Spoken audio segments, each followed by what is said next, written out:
Hello everyone, आज हम आपके साथ शेयर करेंगे अलवर का फेमस मिल्क केक की रेसिपी। इस रेसिपी को बनाने के लिए कुछ बारीकियों का ध्यान रखना पड़ता है और वो बारीकियां क्या है इसे जानने के लिए आप वीडियो के साथ अंत तक बने रहें।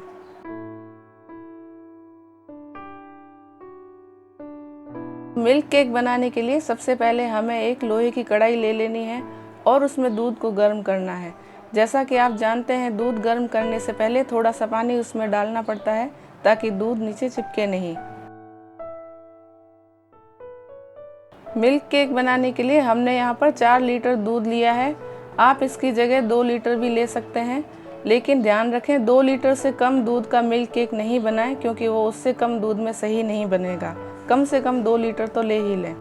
4 लीटर दूध से आपको कम से कम 1.5 किलो शुद्ध मिल्क केक मिल ही जाएगा। आप अपनी ज़रूरत के हिसाब से कम या ज़्यादा दूध ले लें।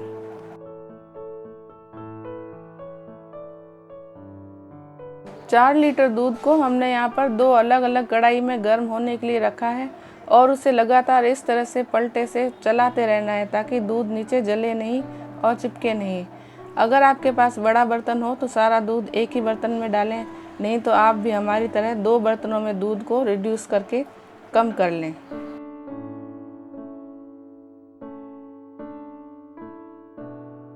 दूध यहाँ पर रिड्यूस होते होते काफ़ी कम हो चुका है और कढ़ाई में काफ़ी जगह भी हो गई है।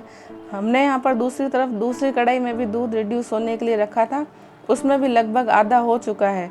अब हम क्या करेंगे, ये सारा दूध एक ही कढ़ाई में मिला लेते हैं। 4 लीटर दूध उबलते उबलते 2 लीटर के आसपास रह गया है। जैसा कि हमने 2 बर्तनों में इन्हें उबाला था, अब ये आधा रह चुका है, तो हमने मिक्स करके इसे एक ही कढ़ाई में मिला लिया है और इसे लगातार उबालते रहेंगे। यहाँ पर लोहे की कढ़ाई में हमने मिल्क केक बनाया है। आप चाहें तो नॉन स्टिक कढ़ाई में बना सकते हैं, लेकिन एल्यूमिनियम की कढ़ाई कभी ना लें, इसीलिए इस बात का ध्यान रखें। वैसे तो मिल्क केक बनाना बहुत मुश्किल नहीं है, लेकिन कुछ बारीकियों का ध्यान रखेंगे तो आपका मिल्क केक भी वैसा ही बनेगा जैसा आप बनाना चाहते हैं। अब जो मिल्क केक में दानेदार टेक्सचर होता है, उसे लाने के लिए हम इसे फाड़ेंगे। हमें दूध को एक साथ ज़्यादा नहीं फाड़ना है, हल्का हल्का फाड़ना है। इसके लिए हमने सिरका एक कटोरी में लिया और उंगलियों से हल्के हल्के हाथों से इस तरह से थोड़े थोड़े सिरके के छींटे कढ़ाई में डाल देंगे, क्योंकि अगर हमने सिरका एक साथ डाल दिया तो ये पूरा फट जाएगा, जबकि हमें इसे पूरा नहीं फाड़ना है। आपको ध्यान होगा कि मिल्क केक में जो छोटे छोटे दाने होते हैं, उसे लाने के लिए हमने ये प्रोसेस किया है।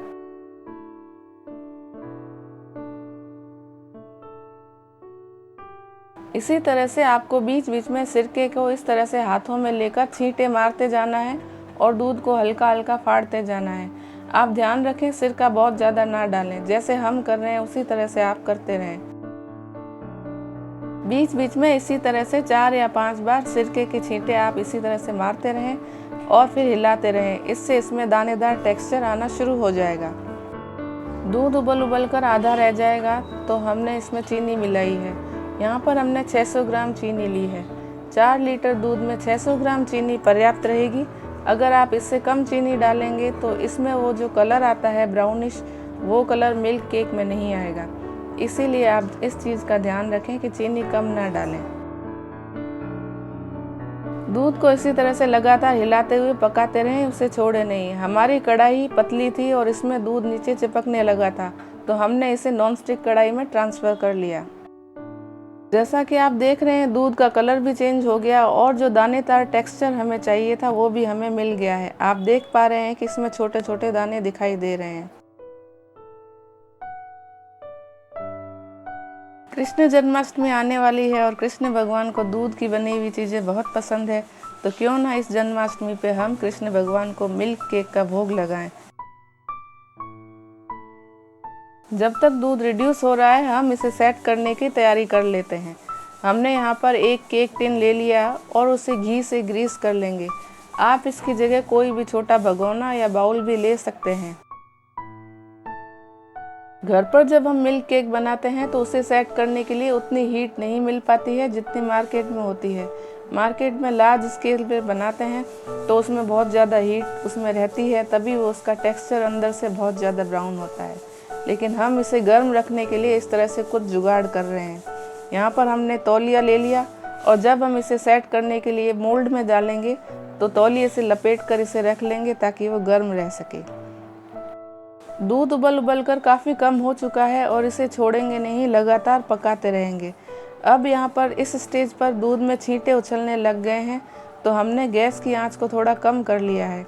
आप भी सावधानी रखें, इसमें दूध में बड़े बड़े बबल आ रहे हैं और छींटे उछलते हैं, तो इस चीज़ को सावधानी से आप पकाएं। अब हम इसके अंदर घी मिलाएंगे। हमने यहाँ पर 100 ग्राम घी मिलाया है। घी को एक साथ नहीं डालेंगे, एक एक चम्मच भर के इसमें डालते जाएंगे और मिलाते जाएंगे। घी डालने से आप देख पा रहे हैं इसमें क्रीमी टेक्सचर आ गया है। जब हम मिल्क केक खाएंगे तो तुरंत ही मुंह में घुल जाएगा।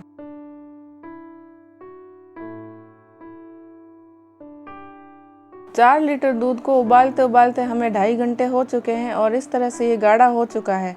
और जब हम देखेंगे कि इसमें बुलबुले उठने लगे हैं तो इसमें अब ज़्यादा समय नहीं लगने वाला है। और उबालते उबालते इस तरह से देखिए आप ब्राउन कलर का गाढ़ा हो चुका है और दानेदार भी हो गया है। अब हम इसे गरम गरम तुरंत ही नीचे उतार कर अपने केक मोल्ड में डाल देंगे। मिल्क केक को 5-6 घंटे गर्म रखना ज़रूरी है, इसके लिए हमने पहले ही तैयारी कर ली थी। मोल्ड के नीचे हमने तौलिया बिछा रखा है। आप कोई भी गर्म कपड़ा या फिर पुराना कंबल जो होता है उसे भी आप लपेट के रख सकते हैं।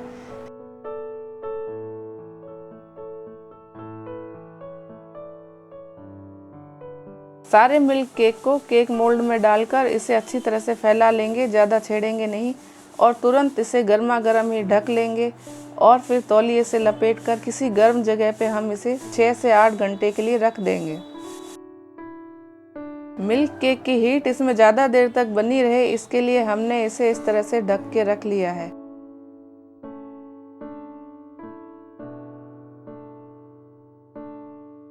आठ घंटे हो चुके हैं और हमारा मिल्क केक अच्छी तरह से सेट हो चुका है। इसे हम चेक कर लेते हैं और फिर इसे डीमोल्ड कर लेंगे। आप देख पा रहे हैं मिल्क केक कितना दानेदार और ब्राउन बनकर तैयार हुआ है। अगर ये मोल्ड में से आसानी से बाहर ना निकले तो आप इसे गैस पर हल्का सा गर्म कर लें, तो ये तुरंत ही केक मोल्ड से बाहर निकल जाएगा। अब हम इसकी साइड्स को चाकू की हेल्प से थोड़ा सा ढीला कर देते हैं ताकि जब हम इसे डीमोल्ड करेंगे तो ये आसानी से बाहर निकल सके।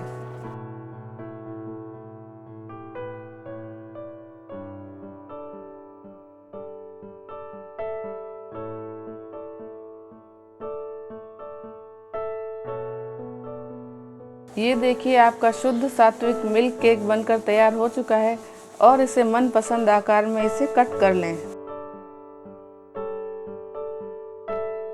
तो आप भी इस रेसिपी को घर पे ज़रूर ट्राई करें और इस वीडियो को ढेर सारे लोगों के साथ शेयर करें, लाइक करें और हमारे चैनल पर नए हैं तो चैनल को सब्सक्राइब करें और पास में लगे बेल आइकन को ज़रूर प्रेस करें ताकि आने वाले नए वीडियो के नोटिफिकेशन सबसे पहले आप तक पहुंचते रहें।